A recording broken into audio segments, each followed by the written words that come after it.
Fala galera, tudo bem com vocês?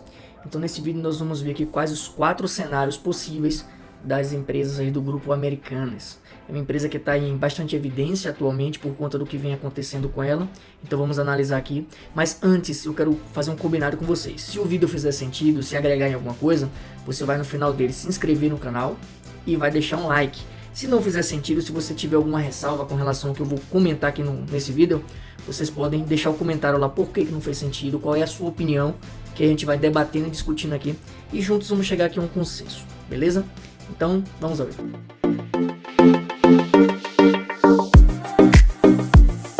Primeiro, vamos ver aqui qual a situação atual das Americanas. Um apanhado aqui, eu sei que muitas pessoas já sabem, né, porque é um assunto bastante comentado, mas as Americanas aí foi descoberto aí uma fraude, né, uma fraude bilionária, que inicialmente era uma dívida de 20 bilhões, depois essa dívida passou para 40 bilhões, e isso é muitas vezes o valor de mercado da empresa, que hoje deve estar estimado em 5, 6 bilhões, depois da queda que teve, né?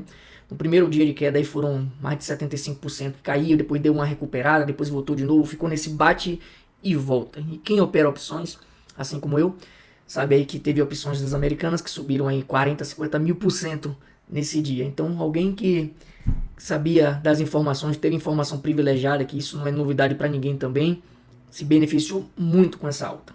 Mas enfim, o primeiro ponto que nós vamos discutir é com relação à empresa de varejo.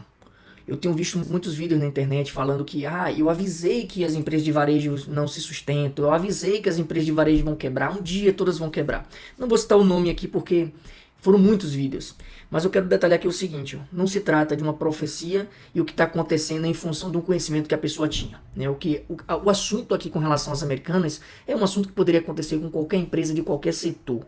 E aqui vou detalhar aqui alguns exemplos. A Oi de telecomunicações teve um cenário muito parecido. A Petrobras teve um cenário muito parecido do setor de energia, petróleo. Né? Você vê que a Petrobras, na época de Dilma, ela valia, sei lá, 2, 3 reais, 3 reais e pouco. A Oi chegou a valer poucos centavos. Inclusive, teve um grupamento agora, né, que as ações da Oi gruparam de 10 para 1. E mesmo assim, elas estão aí caindo, continuam caindo. Então, não é em função do setor de varejo. É uma situação que a empresa está passando. Vamos falar sobre fraude. Beleza, a IRB. IRB é uma das maiores resseguradoras que existe no Brasil. Se não a maior resseguradora. Valeu mais de 100 reais a cotação dela. E hoje está valendo próximo de R$1, chegou a valer 60 e poucos centavos. Então assim, são situações e situações. Se tratando de empresas do varejo, né, por exemplo, aí Magazine Luiza, Via Varejo, Americanas. Americanas era uma das melhores dela em relação a fluxo de caixa, com relação a endividamento, com relação aí a margem de lucro. Na verdade, todas essas empresas elas possuem uma margem de lucro bastante exprimida. E isso é o que faz com que elas não sejam empresas boas para o longo prazo. Elas não pagam dividendos, elas possuem uma volatilidade muito grande, elas podem se beneficiar muito com essa volatilidade ou elas podem também se prejudicar bastante. Momento de crise em que o crédito fica mais caro, a Selic fica mais alta, essas empresas são as primeiras a sofrer. Porém, eu vejo também pessoas dizendo, pô, a Magazine caiu 80%, mas assim como a Magazine caiu 80%, nós também podemos ver outras empresas que caíram 80% e não tem nada a ver com o setor de varejo. A Gerdau caiu uma quantidade muito grande lá na fase das operações Zelotes. Lava Jato fez com que várias empresas entrassem em recuperação judicial. Então, esqueça fazer uma conexão do setor de varejo com o que está acontecendo com Americanas agora, porque poderia acontecer com qualquer empresa. Mas você investiria no varejo? Se fizesse essa pergunta, eu diria que não seria uma boa empresa para eu investir atualmente, pelo cenário global, tanto macroeconômico quanto microeconômico, internamente falando. As taxas de juros não beneficiam esse tipo de empresa. Então eu recomendaria ficar fora de empresas de varejo nesse momento. Mas se o seu perfil for um perfil mais arrojado, essas empresas elas vão se recuperar muito rapidamente, no caso aí de uma redução da taxa de juros, de um fomento aí do crédito, né? Se baratear o crédito, essas empresas também têm um potencial muito grande de dar uma explosão. Porém, é uma empresa de turnaround, uma empresa que pode dar a volta por cima no curto espaço de tempo, porque ela tem uma volatilidade muito alta. Mas, se você quiser investir em empresas mais sólidas, empresas que têm uma margem de lucro maior, uma empresa que tem uma maior sustentabilidade nas crises, não seria o setor de varejo, você poderia investir. E falando sobre isso, eu me lembro de um caso, né? Uma pessoa que eu conheço, uma pessoa que tem um currículo muito bom, um currículo muito extenso, e essa pessoa, ela sempre pregou o negativismo na Bolsa de Valores. E aí eu acompanhei essa pessoa por vários anos, 5, 6 anos, ela dizendo, as ações vão cair, existe uma crise por vir aí e tal. E aí a bolsa estava lá, o índice da Bovespa 60 mil pontos, 70, 80, 100, 110, 120, e ano após ano, semana após semana, mês após mês, ele falava que as ações iriam cair. Depois que veio a Covid, essa pessoa começou a vender cursos, vender um monte de coisa, se auto-intitulando profeta que fez o prenúncio ali, que conseguiu prever a queda do índice da Bovespa, das bolsas mundiais. E aí você vê, pô, se a economia é feita de ciclos, vai ter um momento que vai cair, obviamente. Mas e os períodos que ela subiu? Será que a pessoa não consegue ver que perdeu a chance de ganhar dinheiro? Será que não há possibilidade de você fazer uma mesclagem na sua carteira para você conseguir se proteger, se precaver dessas crises, que elas vão acontecer? Não é a primeira, não é a última, ela vai continuar acontecendo? Então não sou adepto desse tipo de comentário, né? Que a pessoa fica apenas no negativismo. Depois quando acontece, eu não falei que isso ia acontecer? Pô, óbvio que vai acontecer em um momento. Agora, tenta apontar o dedo quando é que vai acontecer para ver se a pessoa consegue ou não. Então, assim, esse tipo de comentário para mim não vale de nada, entendeu?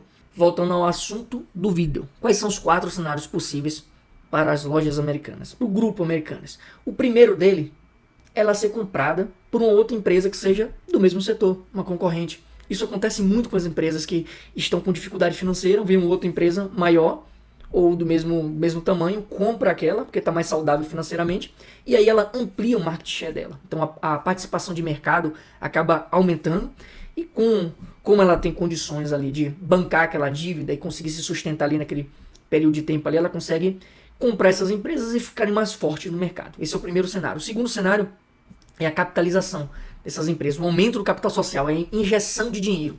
Inclusive, isso já está sendo negociado, né, que os acionistas majoritários, os acionistas controladores, que tem muito dinheiro, né, uma renda aí um patrimônio muito grande, esse valor seria fichinha para tirar essa empresa do buraco, eu diria. Só que, uma vez manchada a credibilidade por uma questão de fraude, muito dificilmente essa empresa vai conseguir ser a mesma depois aí de se recuperar desse tombo, né? Dificilmente vai ser a mesma coisa. Inclusive, como tem históricos de fazer esse tipo de coisa, né?